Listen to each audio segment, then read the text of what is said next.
Here. One of my favorite studies on this is from Matt Brunig at the People's Policy Project, where he talks about how the white-black wealth gap, and this is why looking at things by race isn't always necessarily the best way to do it, is almost entirely a difference in the wage gap between... I want to run back just a little bit, because see how he switched from wage gap to wealth gap, and Saggar does this shit all the time. I catch him. Like, I don't miss shit. Yeah, I've talked about this a lot here. One of my favorite studies on this is from Matt Brunig at the People's Policy Project, where he talks about how the white-black wealth gap, and this is why looking at things by race isn't always necessarily the best way to do it, is almost entirely a difference in the wage gap between the top 10% of whites and the top 10% of blacks. And with... Let's see, shall we? Because Saggar is full of shit, and that is bullshit. So give me a second to pull up this chart. Let me see if I have easy access. Go ahead, John. I'm about to just say that Saggar is really he's a white dude. Like, to me, like he's an upper middle class, weird kind of liberal, right wing, anti-black. Like it's feel me, like, but he's like an upper middle class kind of business white dude and shit. With a Clark Kent haircut. He look like a brown Superman. Like, it's crazy. Like, and like they often bring him on like real shit as the face of the person of color to talk shit about black people. Like, I mean, like we can talk about Saggar all day. Like, but this is what he does though. Go ahead, sis. No, I'm still pulling up this thing. I might have to pull it up on my on my laptop, but I would rather do it on the computer so I don't show y'all something y'all don't need to see. Like, what's going on with Saggar? Like, you know more than us, bro. Yeah, this is the thing. And if anybody ends up clicking my podcast, like we're moving on now to like we're going to do reparations episodes, but most of what I've been doing the past couple of months, I've been talking about like the Hindu nationalism in India, because it's actually a pretty major deal. It's, I care a lot about like Islamophobia and stuff. Like, just had a lot of friends in the wars and stuff, so I really got into Islam for a lot of the 2000s. So India is very Islamophobic. There's a lot of nationalism going there, and the diaspora sends a lot of money. India is the #1 country recipient of remittances.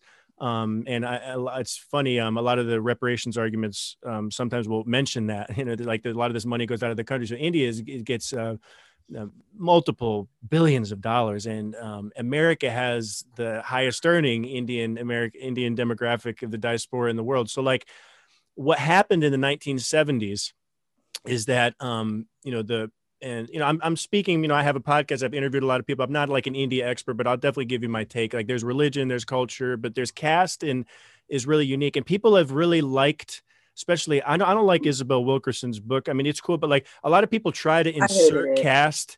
Well, I like the concept, but a lot of people like to insert caste into the American perspective. And like, they've been doing it for a long time in sociology. I definitely get what they're trying to do, but it is a very deep thing in India. It's not as like, it's a 1,000-year thing. So it's almost very difficult to impose it. But like, so what happened in the 1970s is their prime minister, basically, she declared an emergency, which meant like martial law, civil rights. Like, this is like, third world nation went through a lot of shit in the 60s and 70s, just coming out of colonialism, trying to build a country. And the West is sitting there like, haha, what are you doing? Like, like at any moment they're ready to write an article about how India is fucking up. So like they had some riots and stuff. So she was known as the Iron Woman. She was kind of a socialisty third world leader. It was very popular in the time, that a third wave Africa-India partnership during the Cold War. Very interesting history.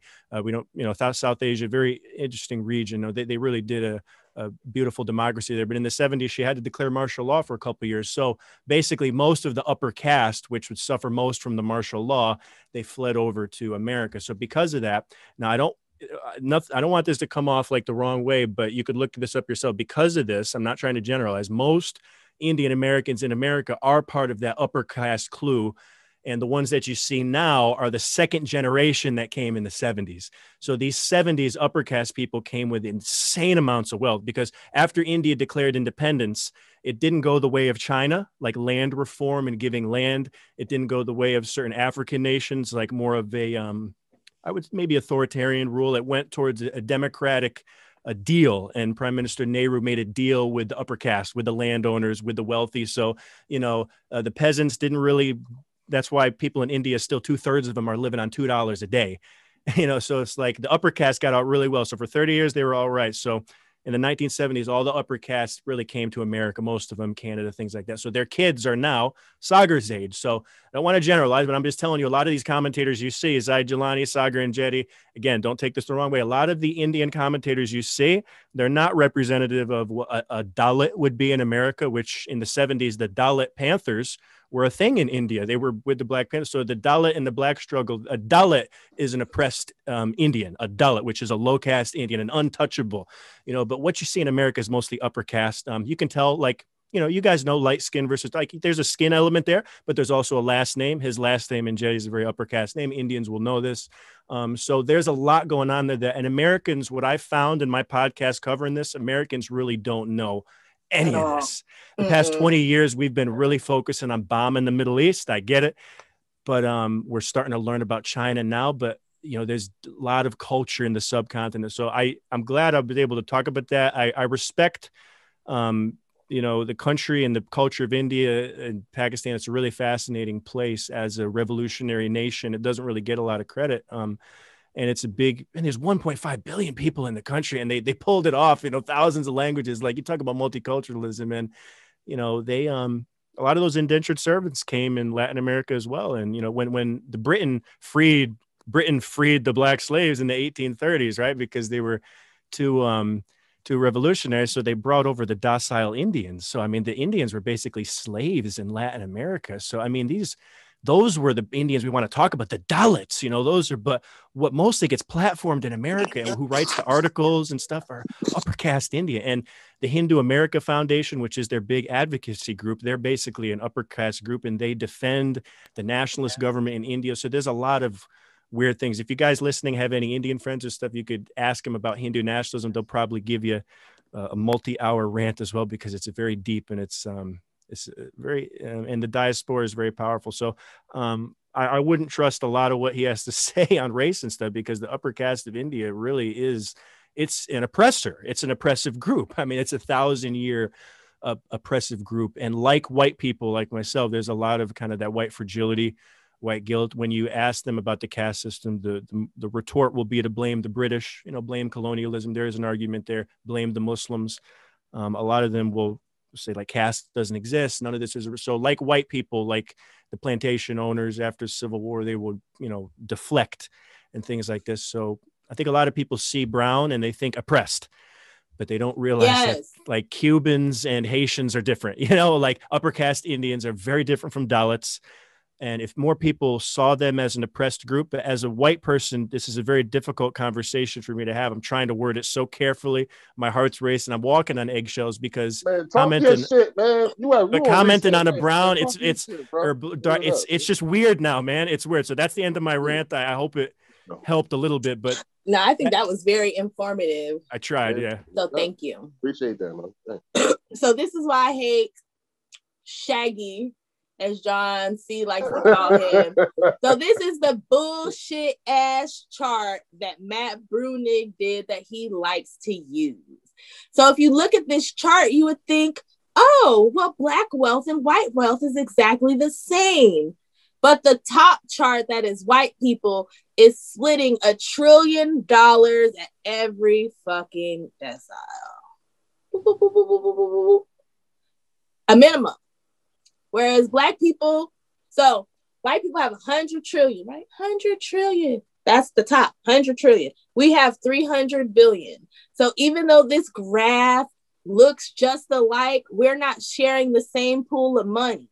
So if you actually shift these graphs and put them side by side, my graph is done from the quintiles because it's from one of Darity's reports, which is running the numbers on closing the racial wealth gap. I'm about to pull up the quintile one, so it's only going to be 5 lines, but it's much easier. And then I'm going to pull them up side by side because I'm obnoxious. So this is the real numbers. So yes, poor Blacks and poor whites do have bullshit in the lower numbers.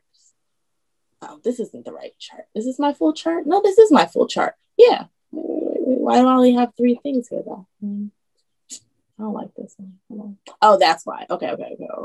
So look, yeah. So First one, white people, negative 11,760. Black people, negative 25,622.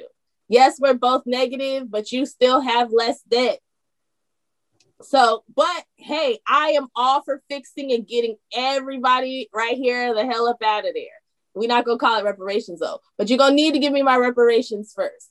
Next, second quintile. So this is where Saggar's saying that it's relatively the same in every decile.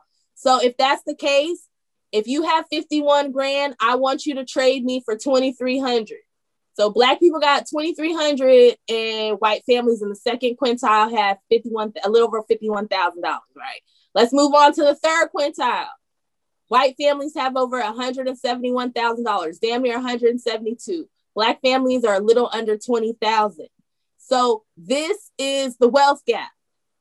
I don't know what Saggar is talking about when he says it's just the top 10% of families. That is a bull-faced fucking lie. And then look, fourth quintile, 438,807. So they're like 440,000. And then black families, 76,000. That is the difference between you being able to pay your kids going to college, giving your kids money to start a business. This is the difference between you owning your home and you not. Like all of these things. And then you get to the top. White families, top white families, $4 million. Black families, 618,000. That's in the top quintile. So Saggar's trying to say that this is the only gap. But for those of you who have eyes and can see, I'm seeing that you understand that Saggar's full of shit. So hold on, I'm actually pull up my other charts though, because I like them because they're even, they're more, they're more detailed. Because like I said, I'm petty. I'm a Gemini and we're petty fucking people. Super fucking petty. That is fascinating. So my nerves. Where's he coming from? That's fucked up. Like what I'm trying to figure out how, like, what is the rationale for just like playing in the show and then like putting that point on the paper? Like, oh, we're going to shout this out like it's a big one-liner, because the way you broke it down is that's a fucking bold-faced lie on a major show. Like, what is the... It's propaganda. And then I get into fights with white people who will tell me that black people and white people have the same amount of money. And it's just like, no, but we don't. So here are the lower number ones for the quintiles, right? So look, so you can actually just see the graphs larger. Hold on, I'm about to pull this up on the screen. Well, let me respond to John real quick. Let me respond to John real quick. So yeah, please do.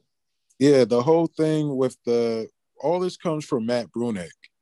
And what Matt Bruenig is trying to do is undercut the reparations movement. And I don't want to be I don't want to sound conspiratorial like that, but I think what happened is that he did the research for this, and what they usually have been doing is they use the black issue as the forefront of the problem to sell their universal solution. Mm-hmm. And then when he saw that people like Dr. Darity were using this information to make the argument for reparations, what he did is he kind of had this idea to basically use these graphs that make it look like it's all the same thing, because it's just like the top 1%, the top percentile looks like they're doing so much better than the people at the bottom.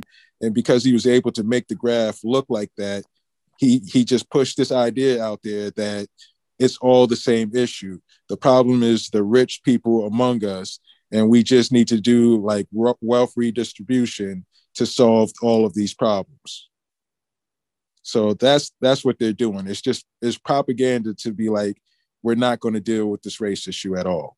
We're going to either argue it from the socialist perspective, or we're going to argue it from the other perspective, which is, Saggar. He's not talking about wealth redistribution. He's just saying we're not going to do anything at all, pretty much. Exactly. So here's the other chart. So this is the blown up. So these are the bottom quintile. Sorry, it says percentile. I never got around to changing it. But these are the bottom quintile. So that's 1, 2, and 3, the bottom ones. So again, like I said, you can see the difference. Yes, in the bottom, whites and blacks are both in the negative, but we still are further in debt. And people like, but we're both negative. Yeah, but come on, let's be honest. Would you rather owe 12 grand or 26 grand? Like, let's not play these games. Like, we care when it comes to debt too. So, and then like I said, you look at the numbers here, you can look at the graphs. At every level, white families have more money. So this has to be done. Like, you changing and giving everybody the same wage does not change this chart. And that is my issue, because Crystal and Saggar keep trying to say that if I give every Black, white, Asian, Latino, and everybody the same wage at the same job, and we give people $15 an hour, that's going to make these numbers become the same. That doesn't even make sense, because people who are in the 4th and 5th percentile, their kids aren't making $15 fucking an hour. Exactly. So let me pull up this last chart so you can see how astronomical the two are in between. And then we can get back to the video. But I just get so irritated when Saggar does. And I'm so tired of Saggar doing this shit, because it's like the 3rd fucking time he's said this shit. And we call him out every fucking time. Like, we fucking see you. You better be glad that we're a small ass platform, but we fucking see y'all.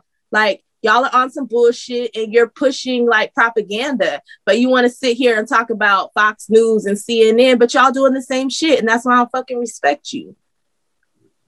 Okay. There is this thing with the Republicans now, right? They're trying, and that's what they're trying to do on like Clubhouse too. Like, they're trying to bridge this. I guess I don't know if it's populism. The Republicans are trying to do this post-Trump, like, we weren't never Trumpers. Like, we did support Trump, but we didn't go to the riot. But hey, can we just hang out with the liberals because Biden is kind of a conservative? There's this weird thing that some Republicans are I told you, I'm kind of center right, but I've basically always voted for Democrat president my whole life. But like locally in state, I vote Republican. So like I'm lucky to have like Trump just being a fucking idiot. And like Republicans post 70s have always just been kind of terrible. So it's like most of my family and, you know, a lot of the old Italians vote Democrat and stuff like that. But like, not that we like Democrat and stuff like that, but it's like the post-Trump Republicans, some of them are so funny. Like, everybody knows Saggar's a Trumper. So like a lot of the Trumpers are now trying to become these working class UBI healthcare people. They're trying to like just kind of completely jump over the bridge. And I'm like, okay, is that conservative? Is it libertarian? And then like the crypto guys will show up in those same rooms still. It's like the Republicans are just really lost. I mean, I think the reparations could be something that could kind of galvanize the party again, but they're trying to slip into like this liberal circle. So Saggar, he feels kind of out of place what he's trying to do as the conservative of the show. But you could tell the Republicans are trying to do this. They're trying to like, you know, get a little bit of that, some liberal crumbs, you know, to try to redeem themselves or something. That maybe is just my take. No, they're trying to go with third party. Like, this is what they're trying to, like, they're trying to create a third like group that is like the socialist, like left type of people mixed in with the conservatives. And it's like, it's going to be based on, we're doing it for, you know, working class people, that whole populist thing. That's what they're trying to do. I don't know if it's a thing where they're trying to shift these people over to the Republican Party and go that route, just take over the Republican Party and be, you know, the people that are you know, take the place of the Trumpers and the birthers, you know? Like, I don't know if that's what they're trying to do, or if they really want to like go legitimate, like we're the People's Party type thing. I don't know, but that's what the game plan is. You mean the White People's Party? I still can't with them. I can't. Nick Garner. Word up. White people, I mean, everybody needs to get together and get health. Yeah. You know how they do. But like, I can't respect you. Like, it's 2021. You just still don't have reparations on your platform, and you want Black people to be a part of your coalition? No. But Sam, you know why though? Oh, but Sam, you have to vote it in. You know you got to be voted in. Hey, Sam, because we the masters at the thing about it, like all these people that's non-Black on all sides of the aisle, they not used to being in political wars of attrition. Like, this is what we do. Like, real shit. We trench down, we fight, lose a yard, gain a yard.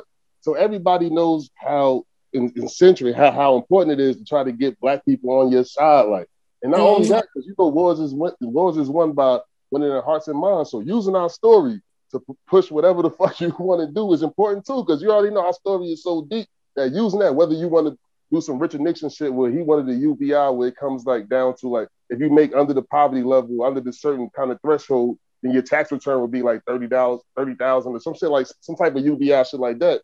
Or whether it would be a universal program. All these things going to take a massive amount of political energy. And they know that they need us, like both sides, all sides need us. They need us. And that's why they should pay us. Yeah, I know, exactly. That my whole thing is like, yo, I am shit, for like, we fight this war. Black people are the biggest whores in the country. We the brokest, we the biggest whores. Y'all might as well just come out here and cash app us and send us on our way. Cash app us, leave us, leave a nice note on the nightstand and tell us to get the fuck on. That's it. And then from there, y'all, we can fight for justice for the country. But until, like I said, until you do right by us, I'm on my fucking color purple shit. This motherfucker can keep crumbling. Do right by me. Yeah. For real. And they want us to fight two fucking political wars on two fronts. Like, they're trying to convince us to stop this war we've been fighting for so long, turn around and support. You feel me? Like, real shit, like, stop fighting your real enemy. They want us to fight every war. They want us to fight for immigration. They want us to fight for UBI. They want us to fight for universal health care. They want us to put reparations to the back burner. It's like, yo, no. Y'all fight for your stuff, we gonna fight for our stuff. If you want to include our stuff, we can fight together. But if you're not talking about what I care about, I don't give a fuck. Exactly. I got Joan. So this chart has just been sitting here up. So I know y'all see it. So this is the fourth quintile, 438 to fucking 76,000. I don't see anywhere, anyhow, how this money looks any way the same. Y'all don't even live in the same neighborhoods. Fourth quintile, y'all don't even live in the same neighborhoods. Like somebody who's worth $76,000 does not have the money to live next to somebody who's worth $438,000. Like, come on. So like, let's quit playing these games.